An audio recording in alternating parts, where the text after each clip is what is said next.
gloire à Jésus. Jésus est Seigneur.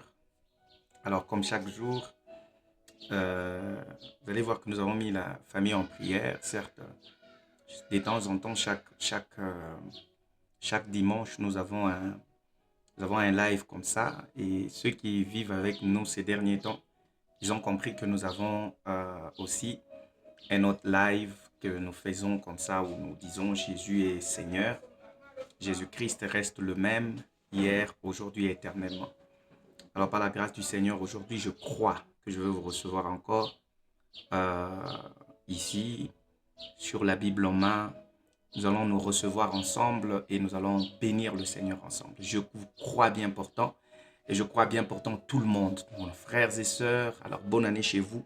N'oubliez pas que chaque mois de janvier est un mois déterminant.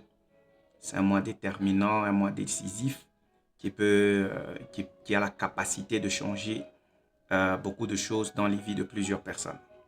Alors, vous êtes la bienvenue. Moi, c'est le berger Christelle et nous, c'est la Bible en main et nous vous saluons tous dans le nom de Jésus. C'est un plaisir que de vous retrouver, nous tous ensemble.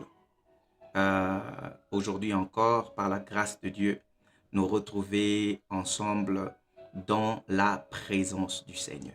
Vous êtes la bienvenue chez nous, chez vous. Vous êtes la bienvenue dans ici, sur la Bible en main.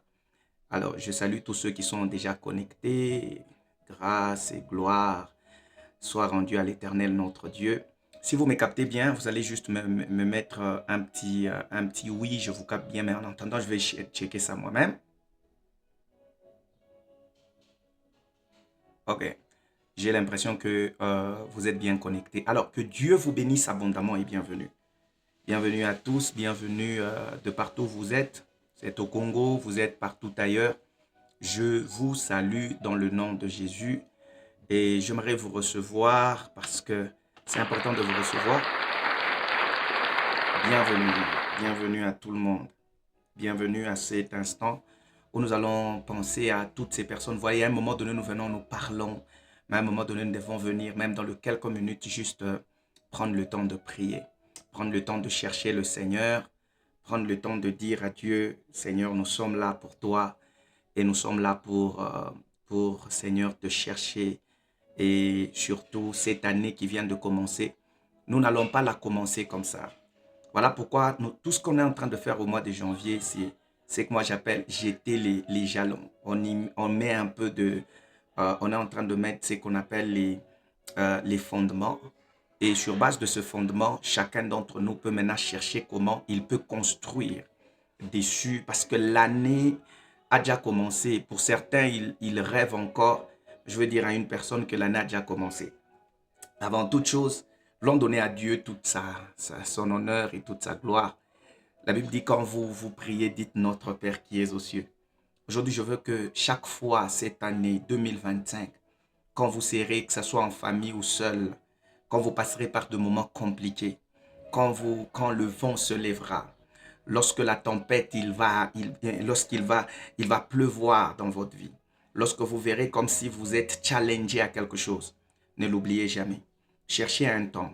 Ça peut être ce temps-là, ce moment-là peut devenir pour vous le moment favorable où vous pouvez appeler Dieu, mais cette fois-là comme votre Père.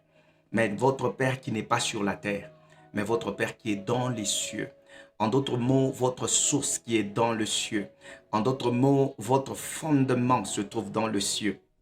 Et la Bible dit quand tu pries, tu dis notre Père qui est aux cieux. Nous voulons aujourd'hui bénir le Seigneur et puis parler. Alléluia. Bénir le Seigneur et puis parler. Cette année, on va beaucoup parler, mais cette année, on va aussi beaucoup prier. Est-ce qu'on peut bénir le Seigneur? La Bible déclare, mon âme bénit l'Éternel et n'oublie aucun de ses bienfaits. Et cet après-midi, alors que nous sommes là en train de nous connecter ensemble, parler avec plusieurs personnes qui vont être connectées même après, nous bénissons ton nom, Jésus. Nous bénissons ton nom parce que tu nous donnes ce privilège d'être là, de nous réunir encore au travers de ce médium qui est le réseau social. Nous bénissons ton nom parce que nous savons que tu es présent. Nous bénissons ton nom parce que nous savons que tu es ici. Nous bénissons ton nom parce que nous savons que tu le feras encore. Cette année n'est pas un hasard. Cette année, tu l'as connu avant que nous puissions y entrer. La Bible déclare que tu es celui qui appelle à l'existence les choses qui n'existent pas encore. Béni sois-tu, Seigneur. Élevé sois-tu, Éternel, notre Dieu de paix, pour la vie, le souffle de vie que chacun d'entre nous a. Nous bénissons ton nom, Seigneur, pour le plan que toi tu as sur chacun d'entre nous pour cette année 2025. Nous bénissons ton nom pour ce que tu as déjà programmé pour cette année 2025. Nous te disons merci pour des guérisons, des interventions. Ce ne sont pas des choses que tu vas faire, mais tu as déjà fait et nous allons le voir s'accomplir. Nous venons te dire merci, Seigneur, parce que la Bible déclare dans Proverbe chapitre 16, verset 4, la Bible dit que Dieu fait chaque chose pour un objectif bien déterminé. Je veux cet après-midi que chacun d'entre nous comprenne une chose, que le fait que tu sois dans l'année 2025, ce n'est pas parce que tu as fourni des efforts. Dieu, en t'amenant là, il a fait quelque chose. Et ce qu'il a fait, il l'a fait pour un objectif. Dieu ne fait rien sans objectif. Dieu n'est pas comme un homme qui se réveille, qui n'a pas d'objectif et tout, tout et tout. Non, non, non. Dieu fait toutes choses pour un objectif. Moi, je pense que la meilleure prière qu'il faille faire, c'est dire à Dieu, je soumets ma vie à tes objectifs. Je soumets ma vie à tes objectifs. Que ma vie rencontre tes objectifs. Que ma vie corresponde à tes objectifs. Réussir pour moi cette année 2025, ce n'est pas faire ce que moi j'ai programmé, mais c'est arriver aux objectifs de Dieu. C'est faire exactement ce que Dieu a déjà prévu pour moi. Comme il est écrit dans ta parole, Père, que, Seigneur, il y a beaucoup de projets dans le cœur de l'homme, mais seule la volonté de Dieu finit par s'accomplir. Ma prière à moi, Seigneur, cette année 2025, que la volonté de Dieu s'accomplisse dans le nom de Jésus, dans ma vie, dans ma famille, Seigneur, dans mon travail, dans mon ministère, Seigneur, dans mon pays, que ta volonté à toi s'accomplisse. Seigneur, que l'on sache que tu es Dieu. Lorsque ta volonté va s'accomplir, le malade qui était supposé être guéri seront guéris. Lorsque ta volonté va s'accomplir, les portes qui devaient s'ouvrir vont s'ouvrir. Les portes ne vont pas s'ouvrir parce que tout simplement, nous sommes des chrétiens. Les portes s'ouvriront parce que dans ton plan, tu nous as déjà vus entrer au travers de ces portes. Seigneur, merci pour toutes ces personnes que tu as déjà prédisposées pour cette année, pour que nous devenions leur bénédiction et qu'elles deviennent aussi nos bénédictions. Nous te bénissons pour la protection de tous les membres de nos familles et nous te bénissons aussi pour la protection de tous les membres, éternel Dieu d'amour et de paix de nos maisons. Béni soit ton nom, élevé soit ton nom, loué soit ton nom. Merci pour tout ce que tu fais. Merci pour ta grâce et merci pour ta présence au nom de Jésus.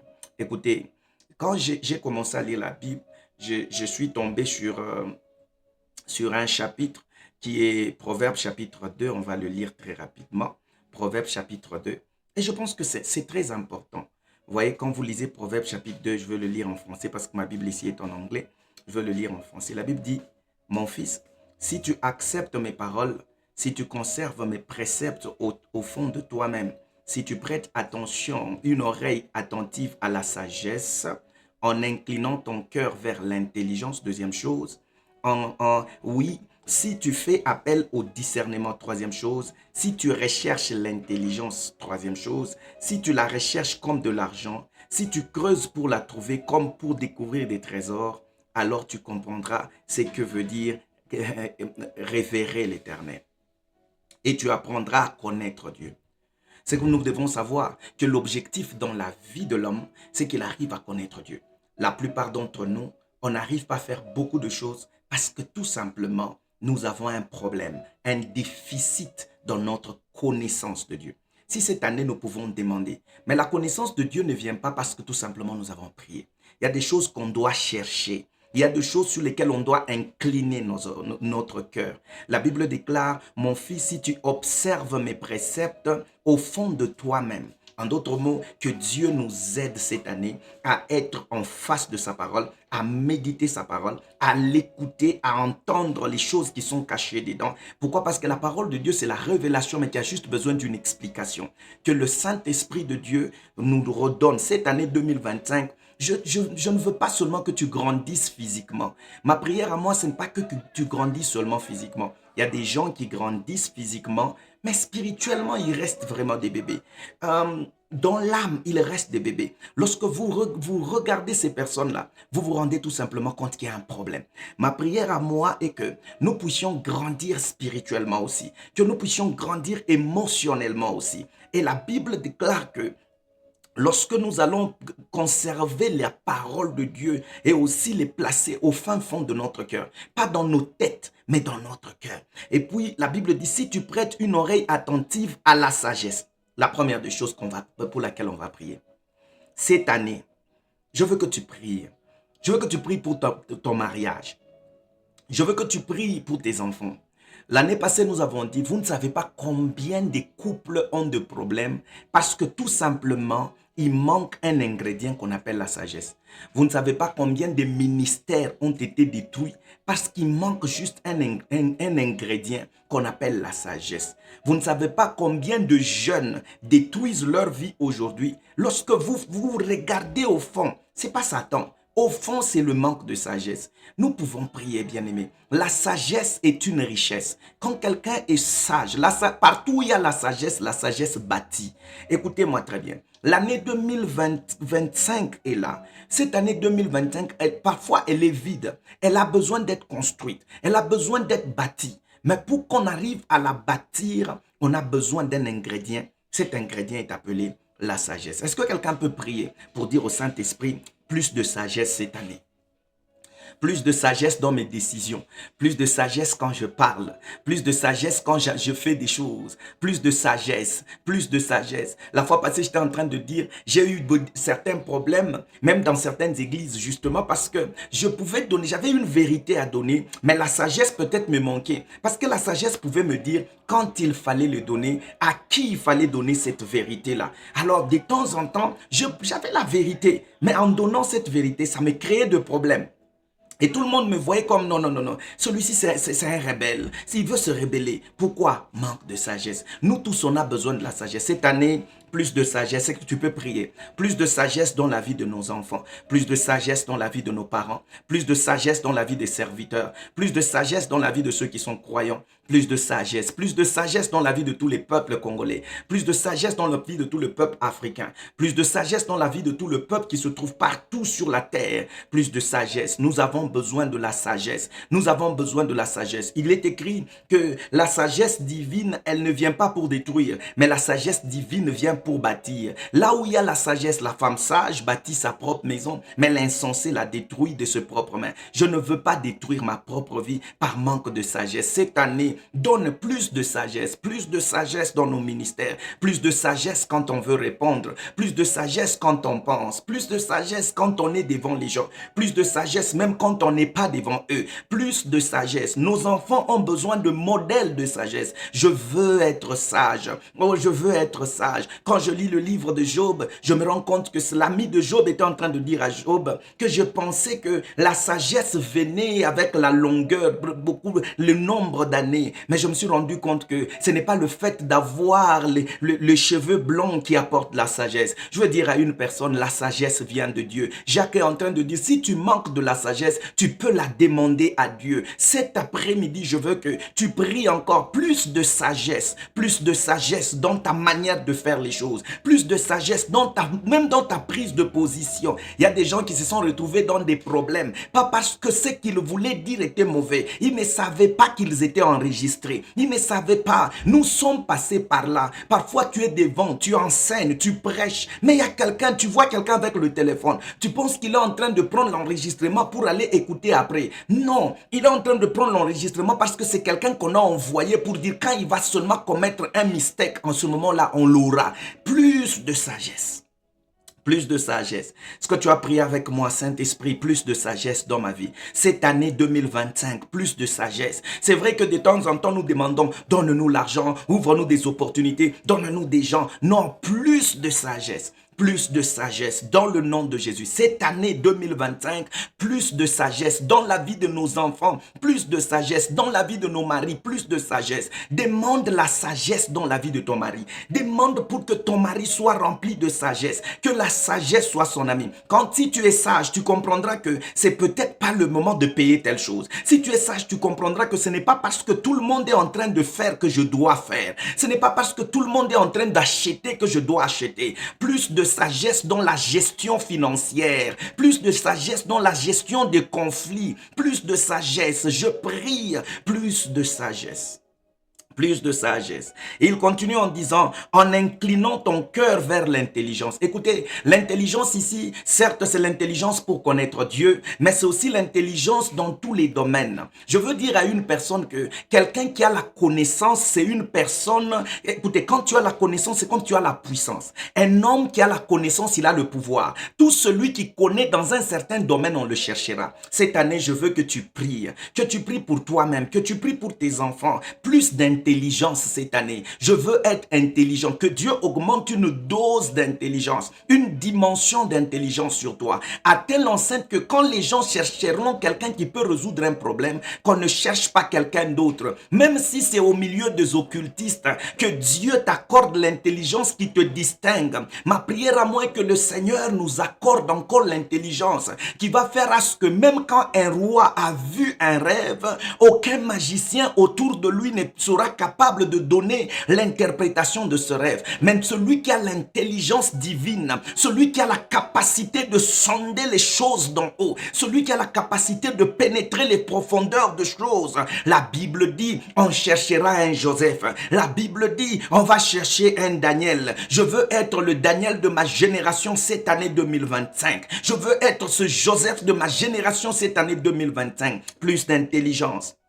Augmente l'intelligence l'intelligence dans ma manière de faire, l'intelligence dans ma façon de voir les choses. Donne-moi l'intelligence, la capacité de comprendre, donne-nous plus d'intelligence. Quelqu'un peut prier en disant plus d'intelligence, Seigneur. Est-ce que tu peux prier en disant plus d'intelligence? Cette année 2025, plus d'intelligence. Écoutez, vous avez dépensé beaucoup d'argent. Le problème, c'est que vous êtes seulement pas... Nous ne sommes pas tous ensemble seulement honnêtes pour nous asseoir et dire on a manqué vraiment d'intelligence. Là-bas, on ne pouvait pas faire ça comme ça. Nous avons vraiment manqué d'intelligence. Est-ce que tu peux demander à Dieu plus d'intelligence cette année? L'intelligence va te dire quand tu pars en ville, tu dois avoir une liste avec laquelle tu pars en ville. C'est-à-dire quand tu arrives comme ça, tu sais que je ne veux payer que ça. À un moment donné, vous pouvez arriver comme ça, vous vous dites mais pourquoi j'ai payé ça? Vous avez comme l'impression que c'est comme si l'argent qui est dans votre poche, par manque d'intelligence, il y a quelqu'un qui est en train de vous dire paye ça, paye les ciseaux. Mais dans la maison, il y a déjà le ciseau. Oh, j'aime ce ciseau ici. Il est un peu bon. Regardez sa couleur. Ce n'est pas une question de couleur. C'est une question de l'utilité. Est-ce que tu n'as pas le ciseau qui t'aide à faire le travail à la maison? J'en ai. Mais pourquoi je dois payer ça? Non. Écoutez, c'est ce qu'on a peut appeler, comme beaucoup d'églises le dit, esprit de pauvreté. C'est-à-dire la capacité de ne pas bien gérer les choses. L'intelligence est importante cette année. L'intelligence financière, l'intelligence ministérielle, l'intelligence au boulot professionnel, l'intelligence dans toute chose. Je veux être intelligent, distingué dans le nom de Jésus. Est-ce que tu peux prier plus d'intelligence? Et la Bible dit, incline ton cœur vers l'intelligence. Ah, nous prions que nos enfants deviennent encore de plus en plus intelligents, qu'ils soient distingués par leur intelligence, que nos maris soient de plus en plus intelligents, qu'ils soient distingués dans leur intelligence, dans le nom de Jésus, au nom de Jésus. Et la troisième des choses, il dit, oui, si tu fais appel au discernement. Ah, ok. Donc, on peut faire appel au discernement. J'aimerais que quelqu'un fasse appel au discernement. Moi, j'aime bien la parole de Dieu, simplement. Je ne fais pas trop de commentaires, simplement. Appelle le discernement. Frère, le discernement, le manque de discernement, c'est ce qui a fait qu'aujourd'hui, beaucoup de familles sont divisées par manque de discernement. Par manque de discernement, les gens ont abandonné, ils ont abandonné leur propre mari.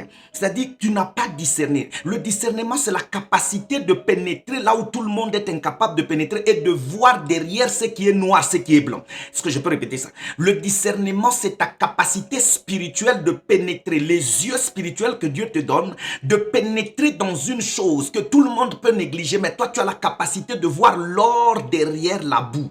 Écoutez, par manque de discernement, la plupart de nos sœurs ont raté le mariage. Par manque de discernement, la plupart de nos frères ont raté le mariage. Ils étaient superficiels. Quand on te dit discerner signifie découper. Discerner signifie séparer. Discerner signifie aller en profondeur. Un homme qui a le discernement, c'est un homme qui sait voir ce que tout le monde ne voit pas. Écoute, plus de discernement. Demande ça, plus de discernement cette année. Quand tu as le discernement, tu sauras que cet homme de Dieu qui est en train de me demander de lui amener mon habit, lui amener mon habit intime, c'est pas normal. C'est écrit où? Le discernement. Ce type d'enseignement, je suis pas fan de quelqu'un. Même quand j'entre dans une église, je suis pas fan de cette église. Je suis fan de Jésus. Je ne suis pas fan de quelqu'un. Je suis fan de Jésus. Écoutez, quelqu'un qui a le discernement, le discernement, c'est un peu comme un esprit qui est en alerte. Un esprit qui est en alerte. Il sait voir que non. C'est vrai, nous avons commencé partout. Quand on commence à vous dévier, on ne vous dira pas qu'on est en train de vous dévier. On va venir, on commence par Jésus, Jésus, Jésus. Et à la fin, comme ça, on commence à vous amener petit à petit. Vous vous retrouvez là, vous êtes incapable de prendre des décisions pour sortir. Plus de discernement cette année. Plus de discernement quand tu écoutes même une musique. La plupart des musiques que nous appelons chrétiennes ces derniers temps, elles ne sont pas chrétiennes. C'est parmi les choses qui nous détruisent. Nous allons dire, vous voyez, tu dis non, moi je ne vais pas écouter la chanson de Wera. Je ne vais pas écouter les chansons de Kofi. Mais les chansons même des chrétiens, entre guillemets, parce qu'ils mettent le nom de Jésus, ce n'est pas tout celui qui dit Seigneur, Seigneur qui entrera dans le royaume. Ce n'est pas parce que quelqu'un est entré, ça sonne bon, it sounds good, and you think like it comes from God. Ça ne vient pas de Dieu. Écoute, il te faut du discernement pour dire il manque quelque chose ici. Tu n'es pas obligé de regarder n'importe quoi cette année. Il te faut du discernement pour savoir que cet ami n'est pas bon pour mon mari. Il te faut du discernement pour regarder que cette personne n'est pas une personne normale. C'est une porte pour mon ascension. J'ai besoin du discernement. Savez-vous que par manque de discernement, je peux facilement arrêter dans un travail alors que ce travail-là avait pour but de me former pour que je devienne demain après demain moi-même propriétaire de mon propre travail. Manque du discernement. Toi, tu as vu seulement le salaire. Mon salaire est petit. Oh, mon salaire est petit. Dieu dit, regarde ce fils ici qui manque le discernement. Est-ce que quelqu'un peut prier pour dire Dieu, plus de discernement dans le nom de Jésus. Plus de discernement. Hein? Plus de discernement cette année. Maman, discerne. Message. Message yote même si on te parle, on te dit non, tu vois, je vois ton nom, c'est Sarafina. Et puis voilà les choses que je suis à maman. Prends le temps, regarde la parole, les choses qu'on te dit. Si ça ne correspond pas, ce n'est pas parce que ça donne un résultat que ça vient de Dieu. Il te faut, le discernement, c'est pas un jugement naturel. Le discernement, c'est un peu cette ampoule d'alarme. C'est un peu l'alarme spirituelle. Waouh, waouh, waouh. Quand quelqu'un a touché à quelque chose qui ne lui appartient pas, déjà ton alarme sonne. C'est ça le don du discernement. Nous recevons des serviteurs de Dieu, que ce soit dans nos églises et partout. Mais par manque de discernement, nous recevons des occultistes. Nous recevons des gens qui sont entrés dans la magie. Pourquoi? On a manqué le discernement. Que le Saint-Esprit de Dieu réactive encore cette alarme dans notre esprit afin que nous soyons capables de discerner qui est vrai, qui est faux. C'est important. Ce n'est pas parce que tout simplement tu m'as dit des choses qui s'avèrent être vraies que tu es vraiment véritable. Que le Saint-Esprit de Dieu me donne le discernement. Il y en a beaucoup aujourd'hui, les loups ravisseurs. Ils viendront en peau d'agneau, mais en réalité, ils ont détruit des couples. Ils couchent avec des femmes partout. Ils violent des enfants. Ils sont en train de violer des filles de 16 ans. Ils sont en train de... Beaucoup ces derniers temps. Demande le discernement. Tu ne dois pas être... Écoutez, ces derniers temps, il y a comme une campagne où on empêche aux gens de réfléchir. Quand tu commences à réfléchir, on dit tu deviens un rebelle. Maman, papa, vous n'êtes pas rebelle. Dieu ne vous a pas créé en disant quand vous croyez en moi, arrêtez de réfléchir. Non, c'est sur base de votre réflexion. Vous commencez à regarder. Pourquoi ces derniers temps, tous les hommes de Dieu divorcent? Ne touchez pas à mes oins. Ah, mais quand toi tu divorces, ils passent devant, ils disent non, le divorce n'est pas bon. Discerne et commence à dire je ne veux pas. Est-ce que tu peux le dire fortement? Je refuse cette année d'être fanatique d'un pasteur, d'un homme de Dieu. Même ne sois pas mon fan. Moi, j'ai pas besoin de fans.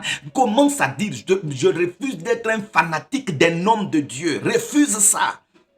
Refuse ça. Commence à dire cette année, donne-moi le discernement. Parce que si tu es beaucoup fanatique, le fanatisme va te fermer. Écoutez, quelqu'un qui a le discernement, c'est comme quelqu'un qui a les yeux ouverts. Il voit, il a la capacité de voir. La Bible dit, alors tu comprends, la Bible dit ceci, que si tu la recherches comme de l'argent, recherche ça. Recherche ces trois choses, comme de l'argent. De la même manière que tu te dépenses, recherche ces trois choses.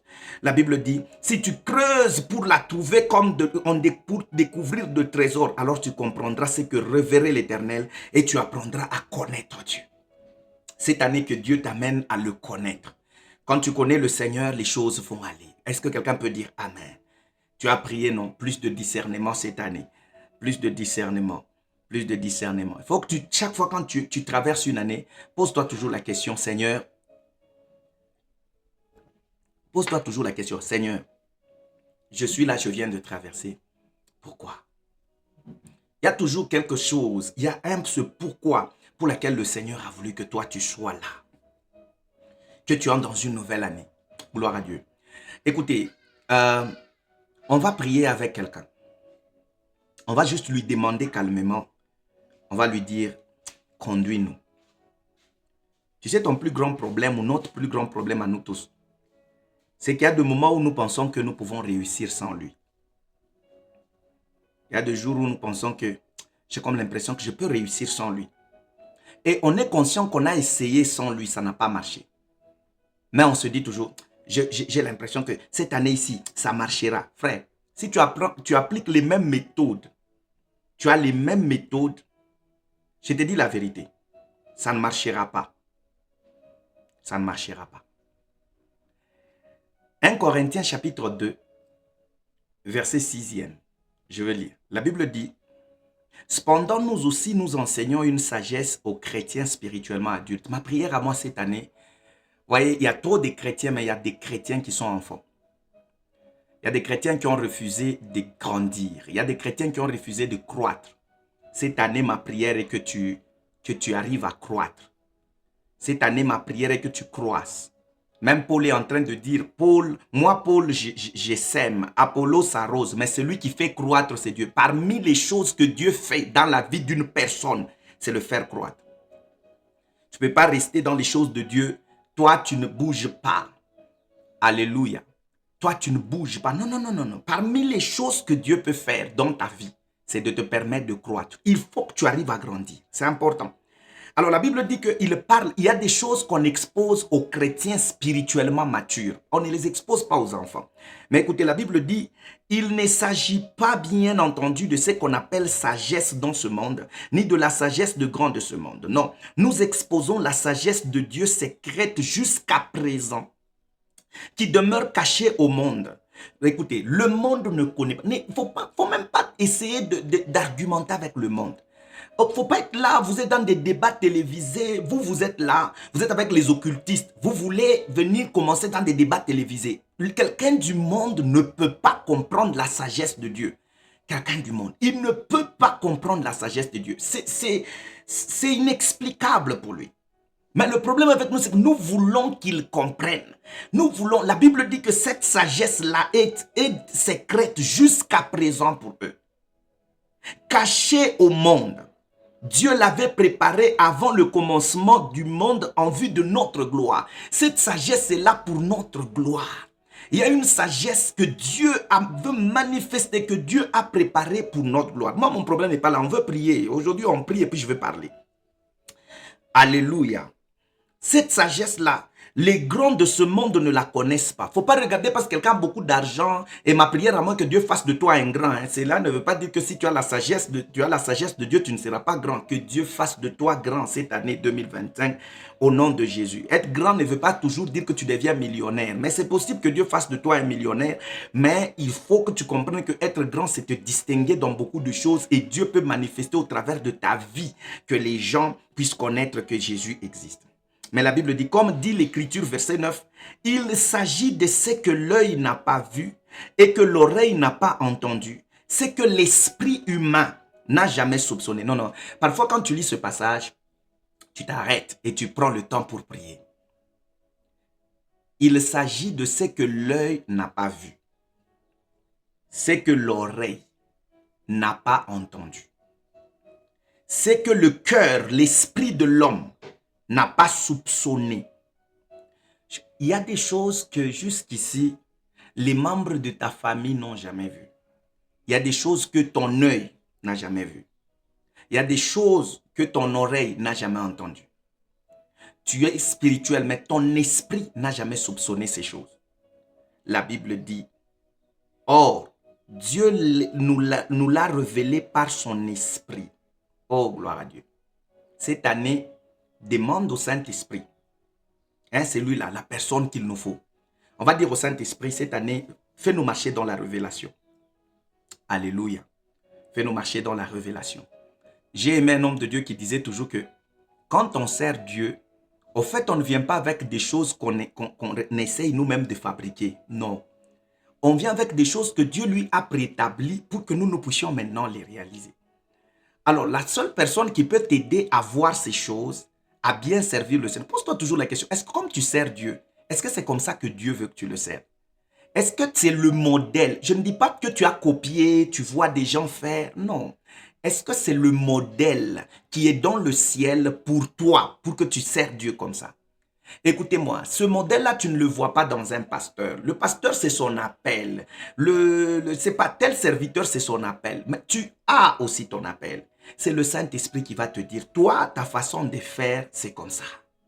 La Bible dit, or Dieu nous l'a révélé par son esprit. En effet, l'esprit scrute tout. Dans d'autres versions, on dit, sonde tout. Même les pensées les plus intimes de Dieu. Même les pensées les plus intimes de Dieu. L'esprit scrute tout, sonde tout. Même les pensées les plus intimes de Dieu. On dit toujours intimité. Nous voulons entrer dans l'intimité. La seule personne qui vous amène dans l'intimité, c'est le Saint-Esprit. On va dire au Saint-Esprit, cette année 2025, marche avec moi, conduis ma famille, fais-nous entrer dans l'intimité, fais-nous entrer dans la profondeur, fais-nous voir des choses que l'œil n'a jamais vues, fais-nous voir des choses, fais-nous entendre des choses que l'oreille n'a jamais entendues, fais-nous connaître des choses que l'esprit n'a jamais soupçonnées. Demande ça au Saint-Esprit. Tu connais le profondeur de Dieu. Conduis-nous cette année 2025. Est-ce que tu peux prendre ta vie et l'abandonner sous la mouvance de l'Esprit? Est-ce que tu peux dire au Saint-Esprit, prends la direction de la vie de mon mari, prends la direction de la vie de ma maison, prends la direction de ma propre vie.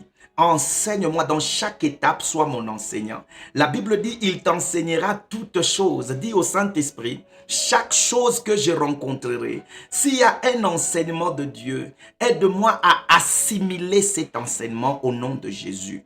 J'aimerais que tu dises au Saint-Esprit cet après-midi, que tu dises au Saint-Esprit, Esprit du Seigneur, brise-moi. Il y a une vie au-dedans de toi. Il y a un passage biblique où Jésus est en train de dire à la femme samaritaine, il lui dit, si tu savais le don de Dieu, et qui est celui qui te demande à boire, c'est toi qui aurais demandé, et je ferai alors couler des rivières d'eau vive. Les rivières d'eau vive vont couler de toi. Jésus arrive dans Jean chapitre 7, il parle, il dit, écoutez, celui qui croit en moi, les fleuves d'eau vive couleront de son sein. J'aimerais dire à une personne, quand au-dedans de toi, il y a tout ce que tu cherches. Au-dedans de toi, Dieu a mis tout ce qu'il te faut pour l'année 2025.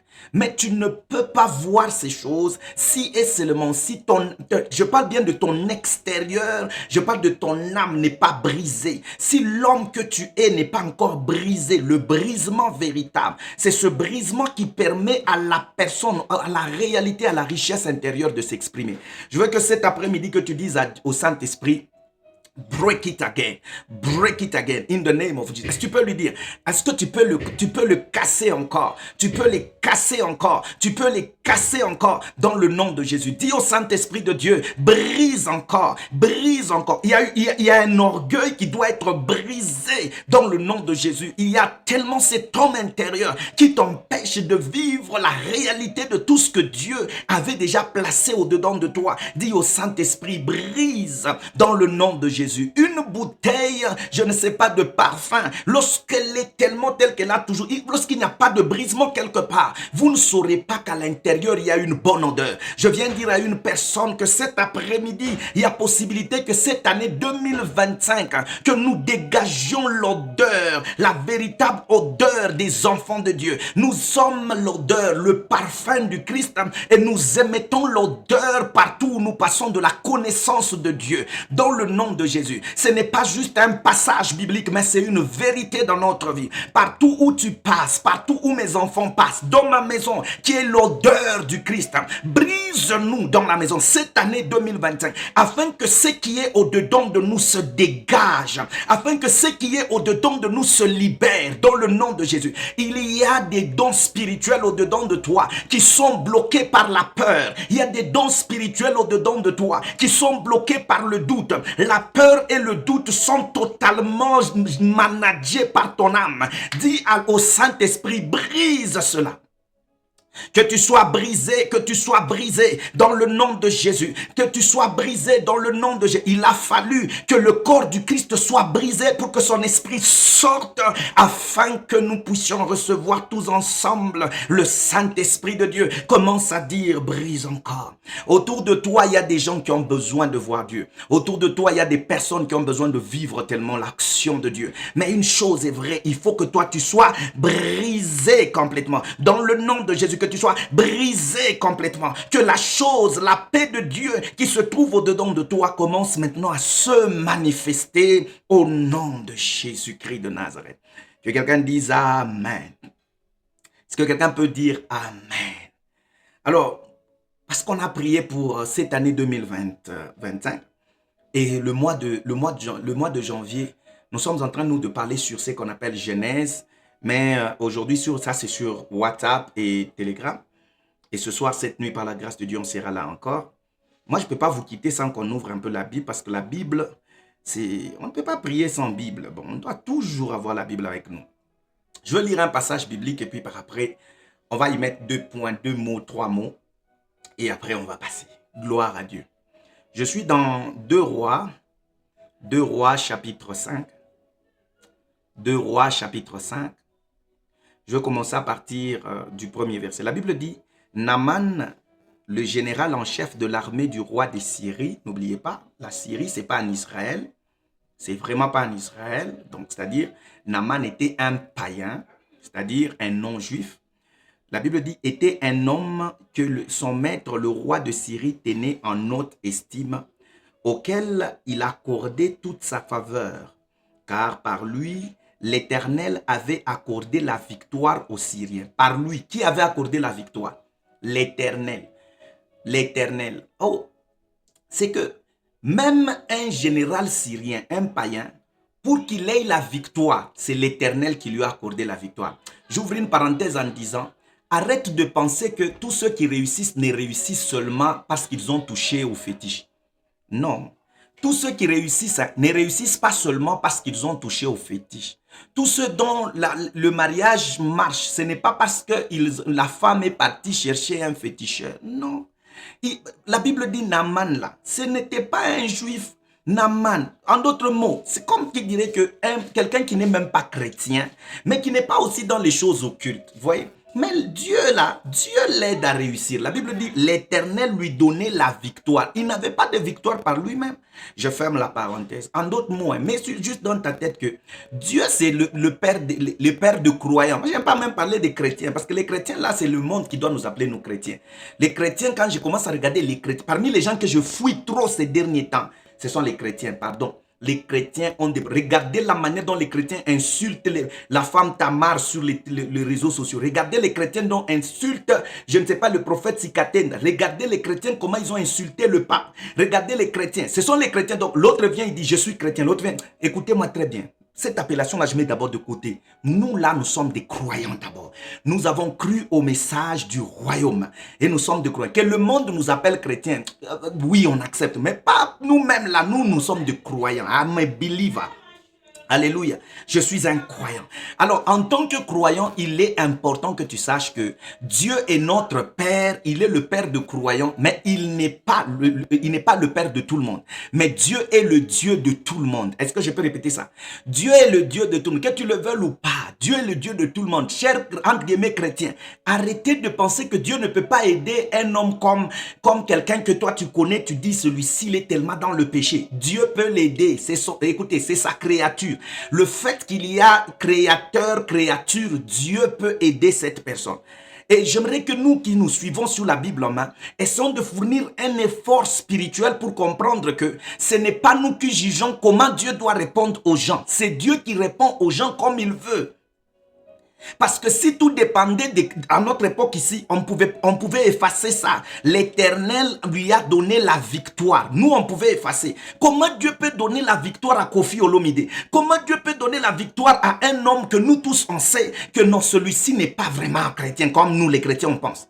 Comment? Parce que Dieu est le Dieu de tout le monde. Dieu est le Dieu de tout le monde. Oh non, je n'ai pas dit Dieu est le Père de tout. Est-ce qu'on peut fermer la parenthèse? Tu as compris, non? Si jusque-là, tu sens dans ton esprit comme si je te menace parce que je dis Dieu est le Dieu de tout le monde, c'est qu'il y a un problème aussi chez toi. Sois-en sûr. Dieu, c'est lui le Dieu des arbres. Si les arbres là appartiennent à Dieu, vous voulez qu'un homme appartienne à qui? Satan n'a créé personne.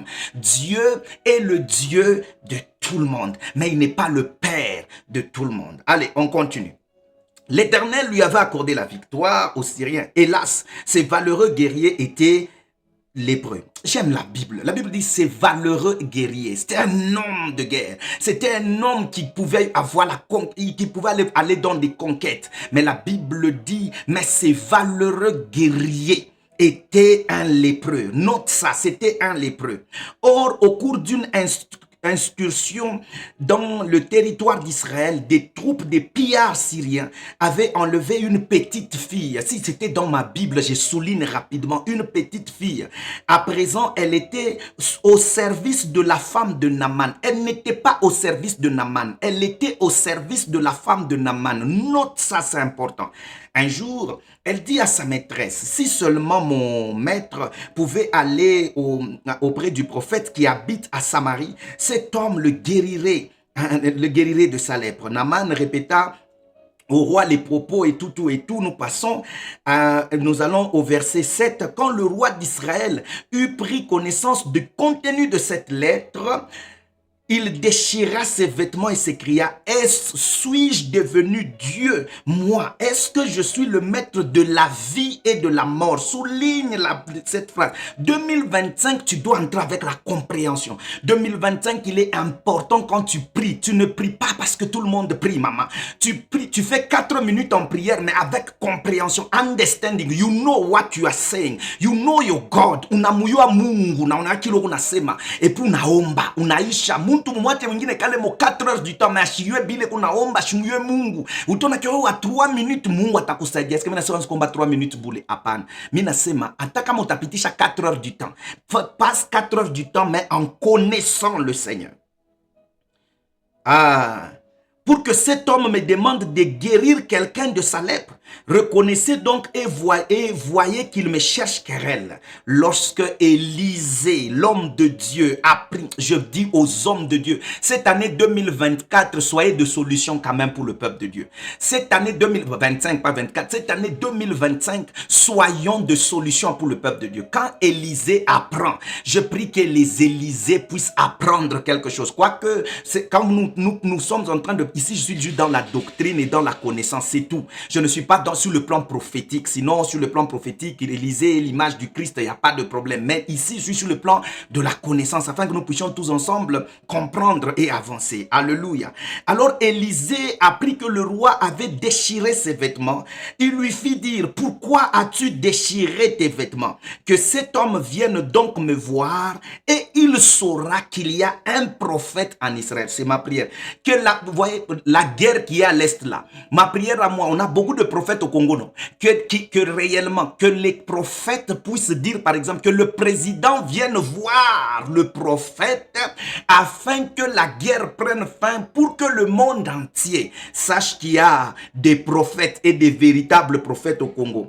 Ah oui, oui, oui, oui, oui, oui, oui. Et j'ai vu beaucoup de nanon, Mungu anasema imwaka guerre kunaisha papa. Nous avons traversé 2023. Yo, la guerre prend fin, ça ne prend pas fin. 2021, la guerre prend fin, ça ne prend pas fin. Cela veut dire que les prophètes, j'ai pas dit que vous êtes faux. Non, j'ai dit tout simplement, allez consulter encore l'Éternel afin que les rois de la terre connaissent qu'il y a un Dieu, un prophète de Dieu vivant. Pas en Israël cette fois-là, mais au Congo, dans votre pays. Je ne sais pas si vous vous retrouvez dans quel pays, qu'il y ait un véritable, qu'ils disent qu'il y a un véritable prophète. Alléluia. Alors, je veux revenir très rapidement dans ce passage et on va se dire au revoir. Je vais revenir dans ce passage que nous connaissons. Naaman, Naaman n'était pas d'abord un juif. Alléluia. Naaman n'était pas d'abord un juif. J'aimerais juste, avant de commencer, que chaque homme de Dieu, quand vous me suivez, vous me suivrez peut-être après, que vous puissiez comprendre une chose, que la vie d'un homme, la vie d'un enfant de Dieu, quand on est dans la vie, nous sommes comme sur une route. Et sur cette route-là, pour réussir à arriver à destination, il est important de connaître ce qu'on appelle les codes de la route, les codes de la vie, pour arriver à réussir. La vie est faite de codes. Ces codes-là, c'est ce que nous appelons dans le langage spirituel le principe. Va me dire, non, Berger Christelle est venu nous parler des codes. Hein. Non, non, non, non. Les codes là, c'est ce qu'on appelle le principe. Il n'y a pas de vie chrétienne sans principe. Ça n'existe pas. Il n'y a pas d'abord de vie naturelle sans principe. En d'autres mots, j'étais en train de dire 2025, c'est comme un chemin, c'est comme une autoroute. Et sur cette autoroute-là, chacun d'entre nous, pour y arriver à destination, il y a plusieurs choses qui t'attendent. Mais il y aura des moments où il te faut accélérer. Il y aura des moments où il te faut ralentir. Il y aura des moments où il te faut t'arrêter. Il y aura des moments où on va te demander de tourner à gauche. Il faut comprendre le sens des signes et des signaux de la route. Les signaux de les signes de signalisation, excusez-moi la tautologie, pour comprendre qu'il faut aller à gauche, comprendre qu'il faut aller à droite. Et ça va, non? Ça va. Là, voilà pourquoi quand tu lis ta Bible, dans le psaume 119, le verset 105, la Bible dit « Ta parole est une lampe à mes pieds, une lumière sur mon... » Pourquoi une lumière sur ton sentier? Pour te permettre de connaître le code de la vie, pour te permettre de connaître le principe de la vie. Dans la Bible, c'est rempli de principes. Quand tu lis la Bible, tu vas rencontrer les promesses. Quand tu lis dans la Bible, tu vas rencontrer les principes. Quand tu lis dans la Bible, tu rencontres les prophéties. Trois choses importantes quand tu médites ta Bible. Il y a ce qu'on appelle la prophétie, il y a ce qu'on appelle la promesse, il y a ce qu'on appelle les principes. Un enfant de Dieu qui médite la Bible, c'est-à-dire il est en train d'aller chercher le principe lui permettant de réussir la vie. Je pars chercher le principe. Cette année, lis la parole de Dieu, pas comme une lecture normale, mais une lecture te permettant d'aller chercher le principe, te permettant d'arriver à destination. Parce que ces principes sont comme des codes de la route qui peuvent te dire ici, s'il te plaît, ne parle pas. En d'autres mots, coupe le moteur. Tu coupes le moteur. Ici, s'il te plaît, accélère, tu accélères. Ici, s'il te plaît, tourne à gauche, ne sors pas, tu ne sors pas. Alléluia. Attendez, j'ai comme l'impression qu'il y a beaucoup de bruit. Ah, ok. Alléluia. Gloire au Seigneur. Alors, dans le texte qu'on vient de lire très rapidement, la première des choses, c'est que nous voyons que Naaman n'était pas juif.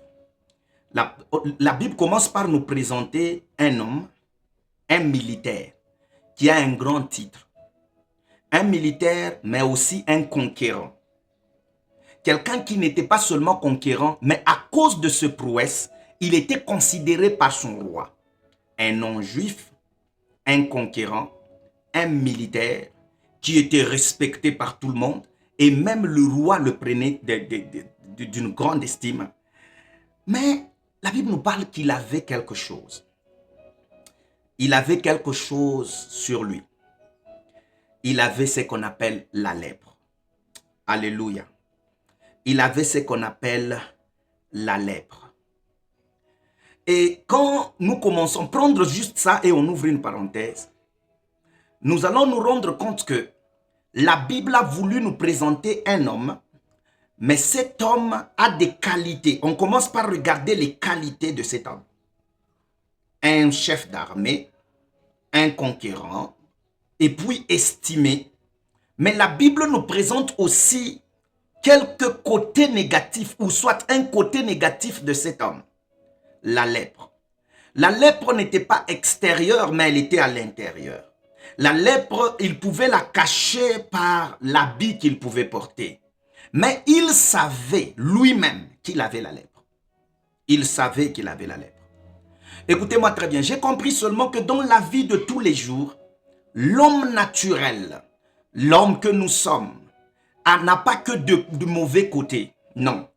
Lorsque vous voulez regarder l'homme, regardez-le dans ces deux angles. L'homme que vous êtes, que je suis, a les côtés positifs. Il y a possibilité que nous te connaissions comme berger Christelle. Il y a possibilité que nous te connaissions comme le prédicateur. Il y a possibilité que nous te prenions tellement à grande estime. Mais la Bible dit qu'il y avait le côté négatif. Ce côté peut-être négatif n'était pas connu de tout le monde, mais était connu peut-être dans sa propre maison, mais peut-être avec le roi qui pouvait le connaître aussi, parce qu'il est parti quand même parler au roi. Vous voyez, les côtés négatifs, ce sont des côtés sur lesquels il nous faut beaucoup travailler et surtout demander. Avec le temps, je vais vous faire comprendre que ça ne disparaît pas parce que tu travailles beaucoup. Les côtés négatifs ne disparaissent pas parce que tu y travailles beaucoup. Mais ça doit t'intéresser. Il faut que ça t'intéresse. Est-ce que quelqu'un peut dire amen? J'aimerais que nous puissions au travers de cette... Et puis on nous a parlé de la petite fille qui était dans sa maison et tout ça. J'aimerais tirer quelques leçons rapidement et après on va se dire au revoir. La première leçon, c'est que Naaman était un étranger d'abord, mais il était au courant de sa lèpre. La première leçon, c'est être au courant de sa lèpre. Être au courant de ce qui ne va pas dans ta propre vie. Être au courant, to be aware de ce qui ne va pas dans ta vie. Parce que être au courant de ce qui ne va pas, être au courant de ce qui est anormal est le premier pas vers la délivrance. Je répète encore. Frères et sœurs, si nous entrons en 2025 et que nous ne sommes pas au conscient de ce qui ne va pas dans notre vie. La plupart du temps, nous regardons dans les vies des autres. Nous regardons ce qui ne va pas dans leur vie. Mais il est important que chacun d'entre nous maintenant comprenne que tout ce que Dieu attend de toi, c'est que tu apprennes à faire ce qu'on appelle l'autopsie de toi-même. Tu essaies de te regarder à l'intérieur. Tu essaies de faire un scannage spirituel afin de te regarder qu'est-ce qui ne marche pas avec moi. Loin de tout ce qu'il y a comme éloge des gens, loin des acclamations des gens, loin de ce que tout le monde brandit comme positif, mais il y a peut-être quelque chose de négatif qui peut t'empêcher, peut-être ou fait, qui fait ta honte, ou qui peut te dire, même quand tu as prié, tu as enseigné, tu as prêché, quand tu rentres chez toi à la maison, tu sais toi-même dire que non, j'ai du mal à vivre mieux avec ma femme, j'ai un problème de caractère, j'ai un problème de ceci. Savez-vous que la lèpre, souvent, comme je l'ai dit, elle est cachée à l'intérieur parce que nous mettons toujours des beaux habits à l'extérieur. C'est un peu comme des chrétiens qui partent à l'église. Chaque chrétien à l'église est saint. Chaque chrétien à l'église, il essaye d'être bon. Nous parlons bien au pasteur, au prêtre. Bonjour mon père, comment vous allez? Nous sommes des saints. Mais lorsqu'il s'agit de sa propre vie, il faut apprendre à se regarder comme dans un miroir et aller découvrir la chose qui ne va pas. Le bon côté avec Naaman, c'est que Naaman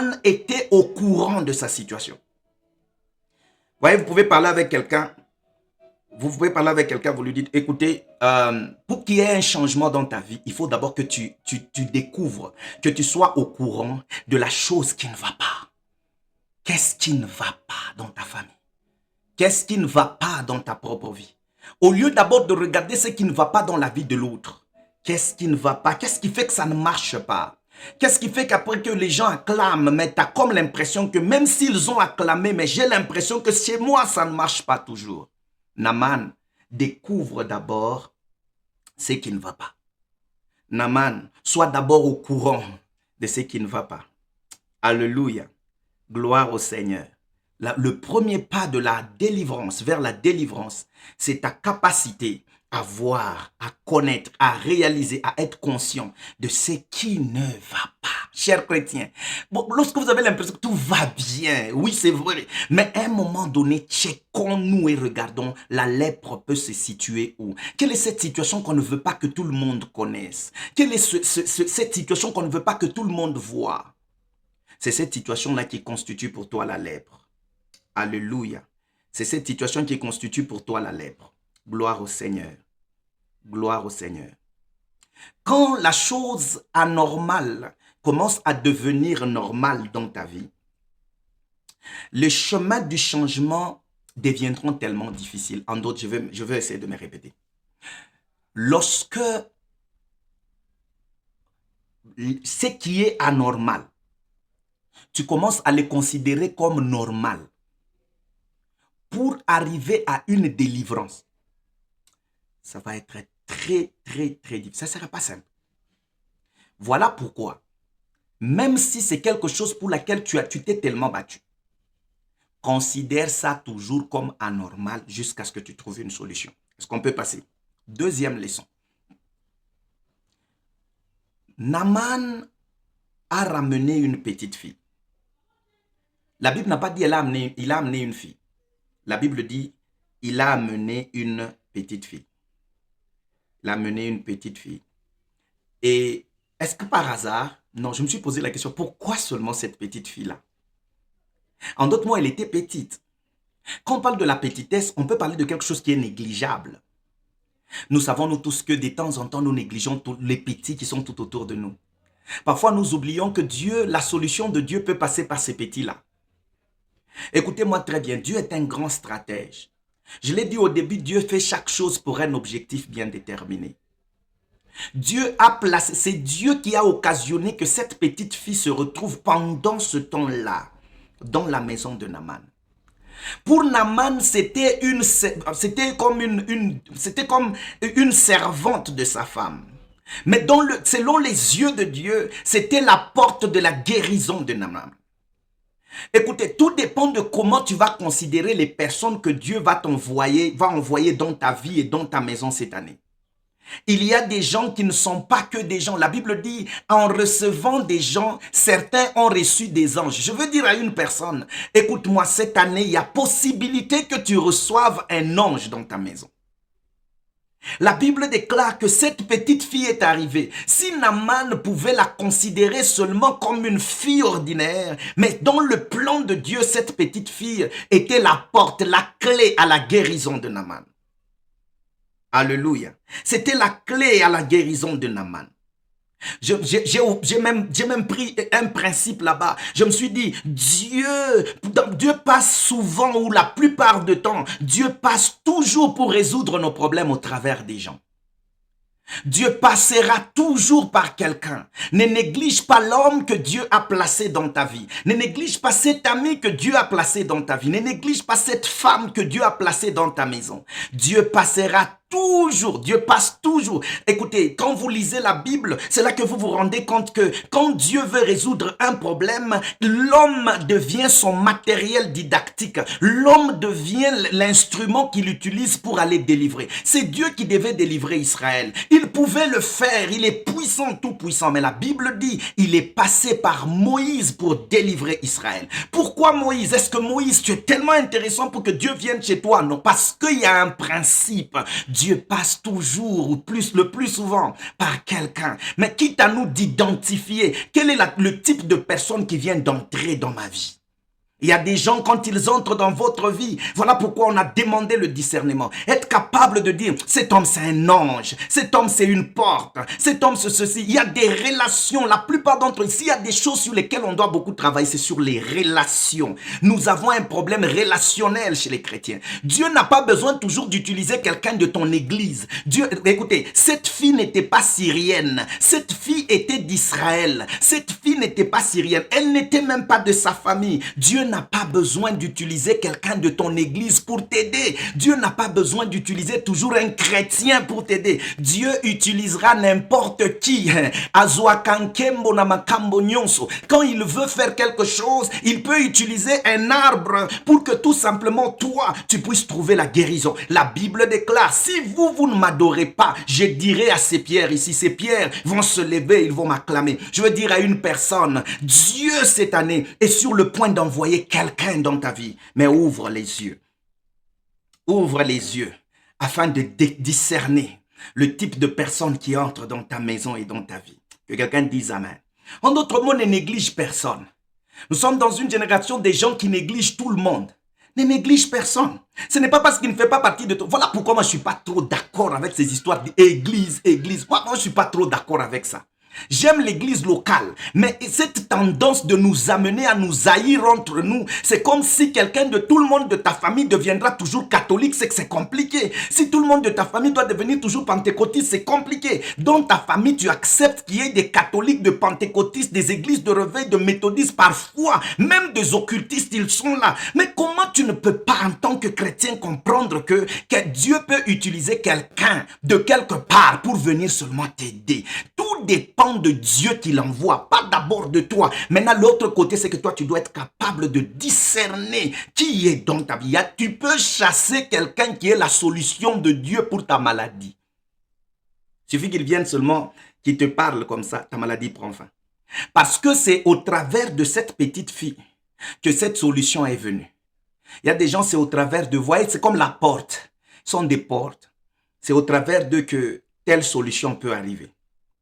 Certaines personnes sont envoyées dans nos vies pour des raisons. Arrêtons de les maltraiter. Parce que je me suis posé la question, si seulement cette petite fille-là était maltraitée dans la maison, je ne pense pas qu'elle pouvait parler pour aider, son maître, pour parler même à sa maîtresse. C'est-à-dire il y avait une certaine relation, une bonne relation. Elle vivait mieux dans la maison. Voilà pourquoi elle pouvait avoir le courage. Traitez bien les gens qui sont chez vous.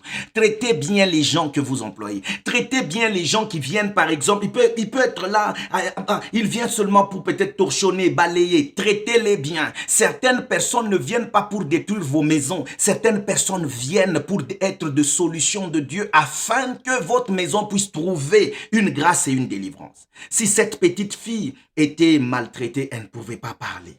Alléluia.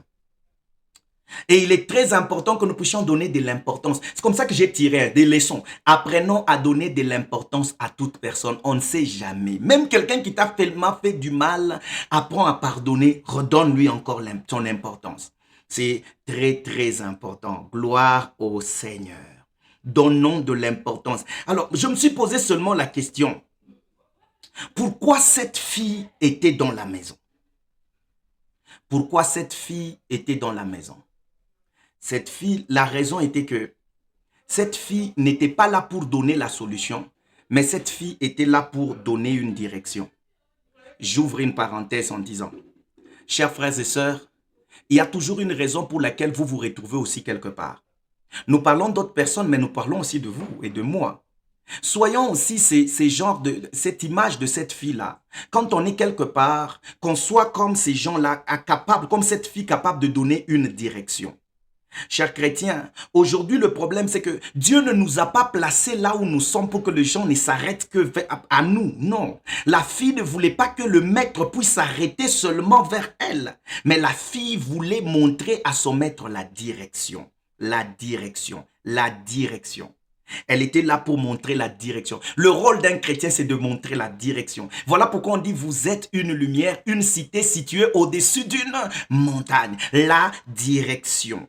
Vous donnez la direction. Le maître, c'est Jésus, c'est pas moi. Celui qui guérit, c'est Jésus, c'est pas moi. Celui qui délivre, c'est Jésus, c'est pas moi. Tu as ce problème, va vers Jésus. Celui qui sauve, c'est Jésus, c'est pas moi. C'est important. Soyons des gens, des hommes et des femmes qui amènent la direction. Je vais terminer. J'ai comme l'impression qu'il y a tellement beaucoup de choses à dire ici. Il y a tellement beaucoup de choses à dire. En d'autres mots, il y a un c'est pourquoi de notre présence quelque part. Dis-toi toujours que je suis là, pas par hasard. Il y a toujours un pourquoi de ma présence là-bas. Dieu nous place toujours quelque part pour que nous devenions une bénédiction des autres, une bénédiction dans la vie des autres. Il nous place toujours pour que nous devenions une bénédiction. Et ma prière à moi est que cette année soit une bénédiction pour quelqu'un dans ta famille et surtout autour de toi au nom de Jésus. Gloire au Seigneur. Gloire au Seigneur. Gloire au Seigneur. La deuxième de choses par rapport à cette fille, c'est que j'ai dit souligner, elle a parlé à sa maîtresse. Elle n'a pas parlé au maître. Il y a tellement beaucoup de choses à dire là-bas. Vous voyez, elle parle à sa maîtresse, la maîtresse parle au maître, le maître parle au roi et puis ainsi de suite. Il y a toute une notion de leadership là-bas. Leadership protocolaire. Leadership protocolaire. J'allais enseigner ça aussi à ce qui concerne la prière. La plupart d'entre nous, nous prions mal. Nous prions mal comment? Parce que la prière, comment elle se fait? Elle s'adresse au Père au nom de Jésus par la puissance du Saint-Esprit. Est-ce que ça va? Je peux passer. Je pense que ça va. Le roi d'Israël, troisième leçon, le roi d'Israël, lorsqu'il reçoit la lettre, le roi d'Israël s'étonne, il déchire les vêtements, il dit, suis-je Dieu capable de donner la vie et la mort? Le roi d'Israël vient d'ouvrir encore une définition que nous ne savions pas de Dieu.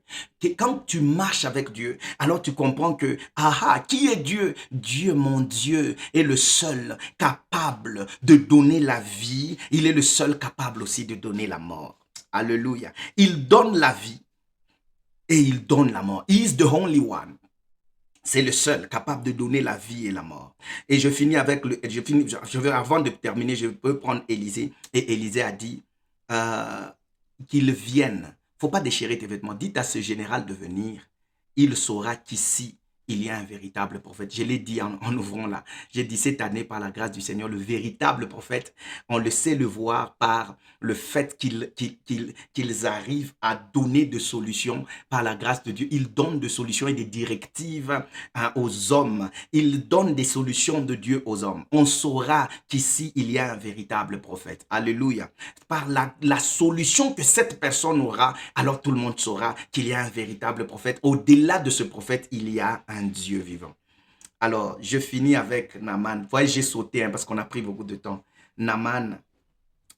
La seule chose que Naaman devait faire, qu'il te faut, parce que c'est la grande leçon, que Naaman devait faire, qu'il nous faut tous faire cette année 2025. Quand Naaman est arrivé, Naaman avait ce qu'on appelle des idées préconçues. Vous voyez, Naaman avait des idées préconçues. Toute personne qui va vers Dieu avec des idées préconçues, il s'est déjà mis dans la tête comment Dieu va le faire. Il va être tellement déçu. Dieu n'utilise pas nos méthodes pour nous guérir. Dieu n'utilise pas nos méthodes pour résoudre nos problèmes. Dieu utilise ses propres méthodes pour nous amener à la solution. Naaman, quand il est arrivé, la Bible dit, Élisée est parti. Élisée lui a dit, va te jeter 7 fois dans le Jourdain. Sur le plan spirituel et sur le plan prophétique, il y a beaucoup de choses à dire, mais sur le plan connaissance et peut-être doctrinal. Je veux juste dire que, chers frères et sœurs, n'allons pas vers Dieu avec des idées préconçues. Oh non, si seulement, quand je parle à cette prière-là, si on ne m'impose pas la main, si telle personne ne prie pas pour moi, si seulement il ne le fait pas, c'est-à-dire, moi pour que je sois guéri, il faut seulement que ça se fasse comme ceci. Non. Tout ce qu'on attend de toi, sois disposé à écouter et surtout à obéir strictement aux ordres de Dieu. Ça n'a pas marché en 2024 parce que tu obéissais parfois partiellement. Tu n'obéissais pas strictement et totalement. Va te laver 7 fois, pas 5 fois, pas 2 fois, spécifique 7. Ou dans le Jourdain, pas ailleurs, pas au lac de je ne sais pas de quoi, non, dans le Jourdain. Pourquoi? Il y a des choses où Dieu ne te dira pas le pourquoi. Voilà pourquoi quand Naaman pouvait dire, il y a beaucoup de nannies et tout ça, mais pourquoi est-ce qu'il peut m'envoyer seulement là? Simple, s'il vous plaît, allez vous laver dans le Jourdain. Dieu va te donner des ordres cette année. Dieu va te dire en réalité ce que tu dois faire. Par la grâce du Seigneur, je prie que Dieu augmente en nous tous la capacité d'écoute et surtout d'obéissance. Beaucoup de gens écoutent, mais ils n'obéissent pas. On a plusieurs prophètes qui nous donnent de prophéties, Mais après la prophétie, quelle est la direction? Qu'est-ce que Dieu veut? Il veut que pour que la prophétie s'accomplisse, il veut qu'on fasse quoi? Je pense que c'est quand tu connais la directive qui t'amène à la prophétie, en ce moment-là, vous voyez, en ce moment-là, vous arriverez maintenant à une solution. Je prie que cette année 2025 soit une année remplie de paix et de joie et que ta famille soit gardée et protégée. Comme Naaman, écoute, la solution, ce n'est pas quand tu travailles toi-même sur ta lèpre. Non, la solution, c'est d'amener la lèpre. Et la lèpre, parfois, ne se guérit pas seulement parce qu'on t'a imposé les mains. Jésus a imposé certes les mains à quelqu'un, mais la lèpre se guérit lorsque on écoute les directives. La solution à beaucoup de nos problèmes se trouve dans la parole de Dieu. Et la parole, elle n'est pas là pour que nous puissions seulement la lire, mais la parole, elle est là pour que nous puissions obéir. Et quand tu fais la parole de Dieu, la lèpre fuit facilement. Que Dieu te garde, que Dieu te protège et que Dieu veille sur toi, sur ta famille, au nom de Jésus. Allez, nous disons Amen, Amen. Si tu es avec moi, tu mets Amen 3 fois. Que Dieu te bénisse abondamment. Maman Sarafina, merci d'avoir participé. Allez, merci à tout le monde. On se dit au revoir et bye bye et à la prochaine. Bye. Que Dieu vous bénisse abondamment.